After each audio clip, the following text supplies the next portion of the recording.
Assalamualaikum warahmatullahi wabarakatuh. Saya Amralti Adnin. Pada kali ini saya berada di halaman makam Selaparang yang merupakan peninggalan Kerajaan Selaparang.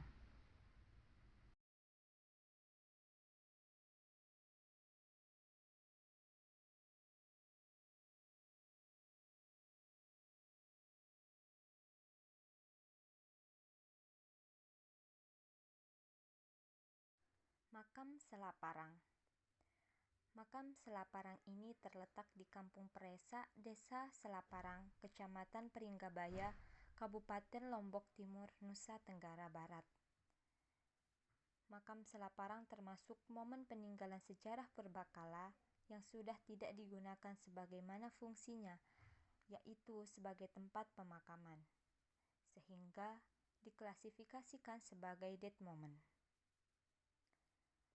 Kompleks Makam Selaparang atau masyarakat setempat menyebut makam ini sebagai makam keramat Raja Selaparang yang memiliki fungsi sosial yang penting sebagai tempat berziarah masyarakat. Hal ini bisa dilihat pada waktu-waktu tertentu, terutama pada musim keberangkatan jamaah haji ke Mekah. Banyaknya masyarakat yang ziarah ke makam tersebut. Tradisi ini masih tetap berlanjut hingga sekarang. Zaman dahulu, Selaparang merupakan sebuah kerajaan besar di Lombok yang banyak dikenal, baik di Pulau Lombok maupun di luar Pulau Lombok. Nama Selaparang hingga sekarang juga masih tetap lestari menjadi nama Desa Selaparang, yang mana tempat makam Selaparang berada. Di dalam kompleks makam keramat Selaparang, terdapat juga sebuah batu nisan bertuliskan huruf Arab dan huruf-huruf lain yang merupakan peralihan dari huruf Jawa kuno ke huruf Bali.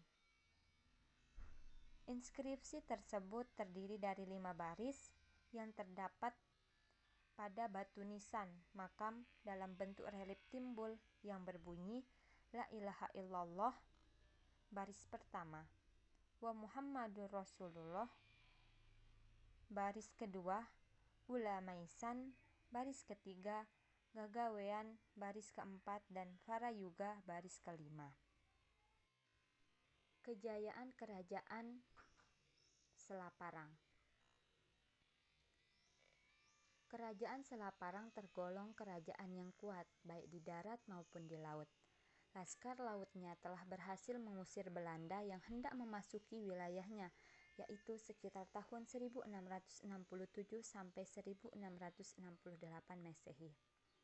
Selain itu, Laskar lautnya pernah pula mematahkan serangan yang dilancarkan oleh kerajaan Gel-Gel Bali dari arah barat 2 kali, yaitu sekitar tahun 1616 dan 1624 Masehi.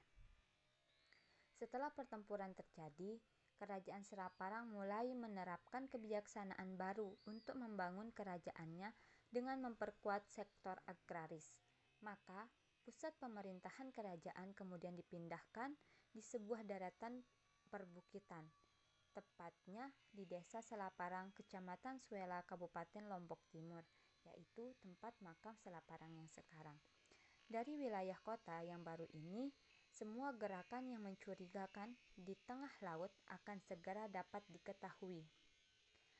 Wilayah ibu kota Kerajaan Selaparang ini pun memiliki daerah bagian belakang berupa bukit-bukit persawahan yang dibangun dan ditata rapi,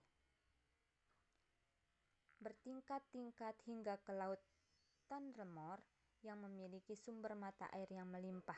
Berbagai sumber menyebutkan bahwa setelah dipindahkannya ibu kota, maka Kerajaan Selaparang mengalami kemajuan hingga Kerajaan Selaparang dapat mengembangkan kekuasaannya hingga ke Sumbawa Barat. Runtuhnya Kerajaan Selaparang.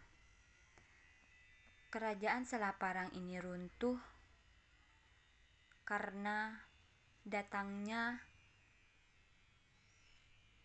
serangan demi serangan dari kerajaan-kerajaan lain seperti kerajaan Gelgel, Karangasem, dan sebagainya. Sekalipun Selaparang unggul melawan kekuatan tetangga, yaitu kerajaan Gelgel, tetapi pada saat yang bersamaan, suatu kekuatan baru dari bagian barat telah muncul pula. Kekuatan ini telah ada sejak permulaan abad ke-15, dengan datangnya para imigran petani liar dari Karangasem atau Pulau Bali secara bergelombang, dan selanjutnya mendirikan koloni di kawasan Kota Mataram sekarang ini, yang mana Kota Mataram merupakan ibu kota dari Nusa Tenggara Barat. Kekuatan itu kemudian secara berangsur-angsur tumbuh berkembang sehingga menjelma menjadi kerajaan kecil, yaitu Kerajaan Pagutan dan Pagesangan, yang berdiri sekitar tahun 1622 Masehi. Kerajaan ini berdiri 5 tahun setelah serangan laut pertama Kerajaan Gelgel dari Bali Utara, atau 2 tahun sebelum serangan kedua yang dapat ditumpas oleh pasukan Kerajaan Selaparang. Namun, bahaya yang dinilai menjadi ancaman utama dan akan tetap muncul secara tiba-tiba adalah kekuatan asing, yakni Belanda, yang tentunya sewaktu-waktu dapat melakukan ekspansi militer.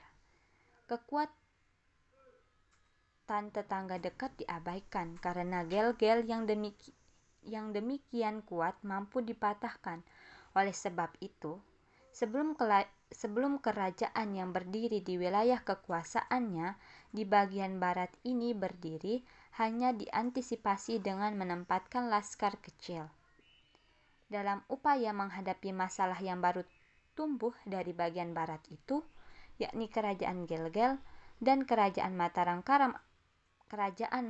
Karangasem, maka secara tiba-tiba saja salah seorang tokoh penting di lingkungan pusat kerajaan bernama Arya Banjar Getas di Tengarai berselisih paham dengan rajanya, yakni Raja Kerajaan Selaparang, soal posisi pasti perbatasan antara wilayah Kerajaan Selaparang dan Kerajaan Pecanggi. Arya Banjar Getas beserta para pengikutnya kemudian memutuskan untuk meninggalkan Selaparang dan bergabung dengan sebuah ekspedisi militer Kerajaan Mataram Karangasem atau Bali yang pada saat itu sudah berhasil mendarat di Lombok Barat. Kemudian, dengan segala taktiknya, Arya Banjar Getas menyusun rencana dengan pihak Kerajaan Mataram Karangasem untuk bersama-sama menggempur Kerajaan Selaparang. Pada akhirnya, ekspedisi militer tersebut telah berhasil menaklukkan Kerajaan Selaparang. Adapun peninggalan Kerajaan Selaparang Lombok, yakni salah satunya seperti yang saya teliti ini, yaitu makam Raja Selaparang, yang mana makam Raja Selaparang terdapat sebuah makam Raja Selaparang yang terkenal di Pulau Lombok, dan makam ini dibangun ketika salah satu raja atau wali Selaparang diburu oleh Belanda. Ketika itu raja tersebut menerobos dinding masjid yang berada di samping makam, maka atas dasar itulah makam ini kemudian dibangun.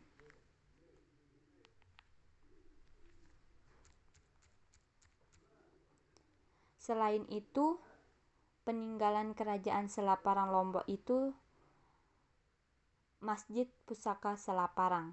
Masjid Pusaka Kerajaan Selaparang ini, di dalam masjid tersebut terdapat tepatnya di depan mimbar terdapat sebuah batu yang kini ditutup dengan kaca.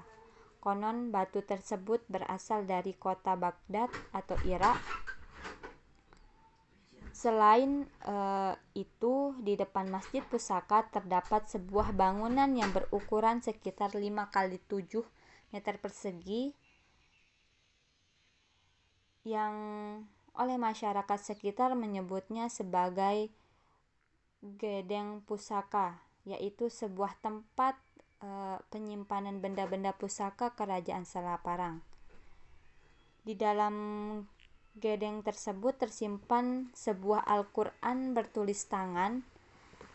Selain itu terdapat keris, perisai, sabuk belo, dan peralatan perang Kerajaan Selaparang lainnya.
Demikianlah yang dapat saya sampaikan terkait dengan makam Raja Selaparang. Mohon maaf apabila ada kesalahan. Assalamualaikum warahmatullahi wabarakatuh.